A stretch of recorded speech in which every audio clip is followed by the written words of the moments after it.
காலத்திலே அலியே, எனது உம்மத்தோருக்கு விரைவில் ஒரு காலம் வரும். அந்த காலத்திலே ஜனங்கள் இப்படி இருப்பார்கள். ஜனங்கள் பெருமை, அகம்பாவம், ஆணவமுள்ளவர்களாக இருப்பார்கள். கல்வி கற்பதை வெறுத்து அறிவிலிகளாக இருப்பார்கள். அநீதம், அக்கிரமம், அழிச்சாட்டியம் செய்வதையே விரும்புவார்கள். நல்லவைகளை கெட்டவைகளாகவும் கெட்டவைகளை நல்லவைகளாகவும் கருதுவார்கள். முஸ்லிம்கள் இழிவாகவும் காஃபிர்கள் சங்கையுள்ளவர்களாகவும் இருப்பார்கள்.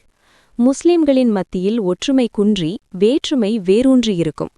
பள்ளிவாசல்கள் நடைபாதைகளாகவும் தூங்கும் இடங்களாகவும் சர்ச்சை செய்யும் ஸ்தலங்களாகவும் இருக்கும். ஜனங்கள் ஒருவருக்கொருவர் சண்டையும் சர்ச்சையும் செய்து கொண்டு சபித்துக் கொள்வார்கள்.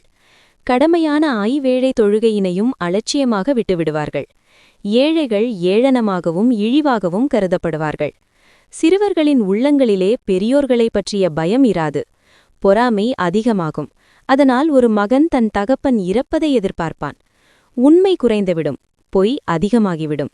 மது அருந்தும் பழக்கம் சர்வசாதாரணமாகிவிடும். வட்டி, இலஞ்சம் வாங்குவது சகஜமாகிவிடும். ஆண்கள் நாணப்படுவார்கள், பெண்கள் நாணப்படமாட்டார்கள்.